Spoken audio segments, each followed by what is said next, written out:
अस्सलाम वालेकुम बच्चों, कैसे हो आप सब। उम्मीद करती हूँ कि आप सब खैरियत से होंगे। जी बच्चों, हम सबक नंबर 12 बेवकूफ़ कहीं के पढ़ रहे थे। हमने इसमें ये कहानी पढ़ी थी कि जो राजा भवज था वो परेशान था। परेशानी की हालत में अपनी रानी के पास गया, उसको बताना भूल गया कि वो आ रहा है। तो वहाँ पर देखा कि उसकी जो रानी है अपनी फ्रेंड के साथ, अपनी दोस्त के साथ, अपनी सहेली के साथ बैठी बातें कर रही थी। जब वो राजा भवज वहाँ पे जाके अचानक खड़े हो गए तो जो उसकी सहेली है, रानी की सहेली थी, वो क्या है, शर्मा के वहाँ से भाग जाती है। भागने के बाद जो रानी होती है उसको बुरा लगता है और उसके मुंह से अचानक निकल जाता है बेवकूफ़ कहीं के। जो राजा है वो सुन लेता है और वहाँ से रूठ के चला जाता है और उसको टेंशन हो जाती है कि ऐसे क्यों बोला, उसकी रानी उसको ऐसे क्यों बोली है। बस इस टेंशन में उसका दिमाग है जो ख़राब हो जाता है और वो सबको बेवकूफ़ कहीं के कहता रहता है। किसी को मिलता है तो वो क्या कहता है, बेवकूफ़ कहेंगे। तो उसके दरबार में लोग हैं जो उसके बारे में अलग अलग बातें करते हैं। अब आगे, यकायक सामने से कालिदास आते दिखाई दिए। वो राजा भवज के दरबार में सबसे बड़े शायर थे। कौन? कालिदास। कौन थे वो? शायर थे। किसके दरबार में? राजा भवज के दरबार में। राजा उनकी बहुत इज्जत करता था।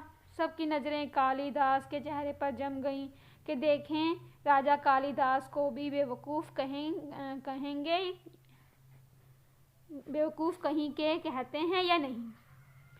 क्या हुआ कि वो जो कालिदास था उनका शायर था, यानी कि राजा भवज के दरबार का बड़ा शायर था, उससे अच्छी बनती थी और राजा उसकी बहुत इज्जत करते थे। तो सभी अब सोचने लगे कि देखते हैं कि अब इसको बेवकूफ़ कहीं के कहेगा राजा कि नहीं कहेगा।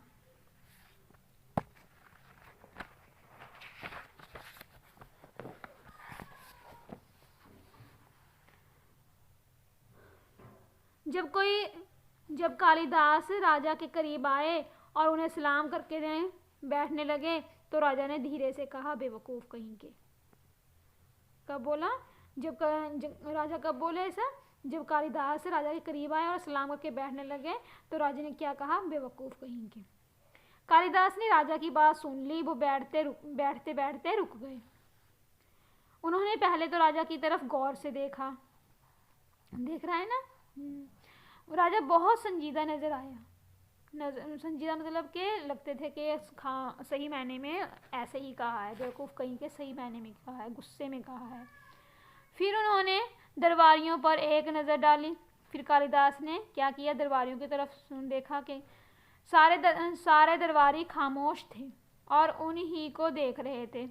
सारे दरबारी क्या थे? खामोश थे, कुछ बोल नहीं रहे थे, चुपचाप थे। और किसको देख रहे थे? कालिदास को देख रहे थे और उन्हीं को देख रहे थे। कालिदास भी संजीदा हो गए। थोड़ी देर तक वो कुछ सोचते रहे, फिर बोले।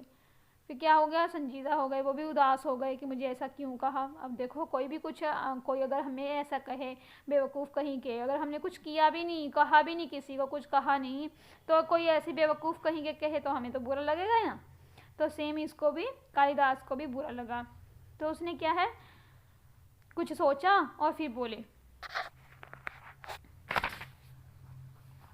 गलती हो मुझसे तो माफ़ करो। क्या कहा? गलती हो मुझसे तो माफ़ करो। राजा जी मेरे साथ इंसाफ करो। रास्ते के बीच मैंने कुछ खाया नहीं, बेसुर गाना कोई गाया नहीं, गुजरी हुई बातों की चिंता ना की, एहसान करके जताया ना कभी। दो लोग करते हों बातें जहाँ, उनके बीच पहुँचा ना भूल के कभी। बात में आपकी जो भेद है गहरा, तो बतलाओ क्यों कर मैं बेवकूफ़ ठहरा। इसका मीनिंग समझा देती हूँ कि ये कालिदास जो शेर कह रहा है, इशार कह रहा है, तो उसका क्या मीनिंग निकला। गलती हो मुझसे तो माफ़ करो राजा जी मेरे साथ इंसाफ करो। क्या कहा कि अगर मुझसे गलती हो गई है तो मुझे क्या है, माफ़ कर दो और मेरे साथ इंसाफ कर लो, ठीक है, कि मुझे माफ़ी करके इंसाफ दे दो। रास्ते के बीच मैंने कुछ खाया नहीं, बेसुर गाना कोई गाया नहीं।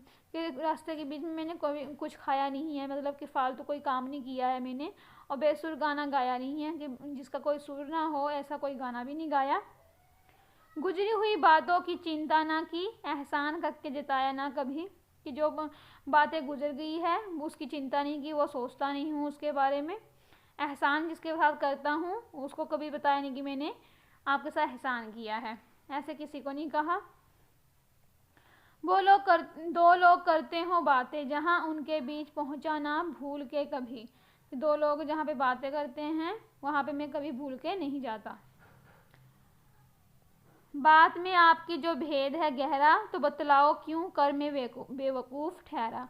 कि बात में आपकी जो भेद है, कि आपके बात में क्या भेद है जो मुझे कहा बेवकूफ़ कहीं के, तो इसमें क्या गहराई है, इसमें क्या भेद है वो बताइए। क्यों कर मैं बेवकूफ़ ठहरा, कि मैं बेवकूफ़ क्यों हूँ ये बताइए।